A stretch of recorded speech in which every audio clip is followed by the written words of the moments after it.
निवडणूक आयोगाच्या निर्णयाविरोधात शरद पवार गट आता सुप्रीम कोर्टामध्ये जाणार आहे। निवडणूक आयोगाच्या निर्णयानंतर शरद पवार हे वकिलांशी चर्चा त्यांनी केलेली आहे आणि अजूनही ही चर्चा होणार आहे।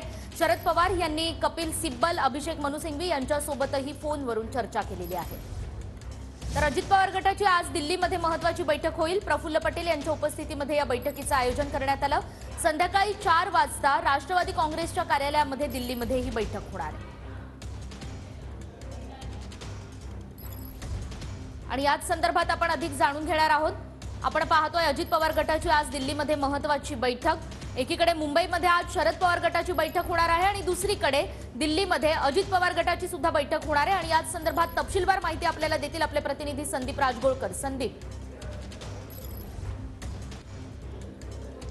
अगदी बरोबर आहे निकिता, आज संध्याकाळी 4 वाजता ही बैठक होणार आहे। काल आपल्याला माहिती आहे निवडणूक आयोगाचा निर्णय आला आणि त्या निर्णयानंतर आज खरं तर ही पहिलीच बैठक होणार आहे। साऊथ एव्हेन्यूमध्ये राष्ट्रवादी काँग्रेसचं नवीन कार्यालय स्थापन करण्यात आले होतं ज्यावेळेला अजित पवार यांनी पक्ष सोडला होता त्यावेळेला, आणि आता निवडणूक आयोगाचा हा निर्णय आल्यानंतर आज ही पहिलीच बैठक होते।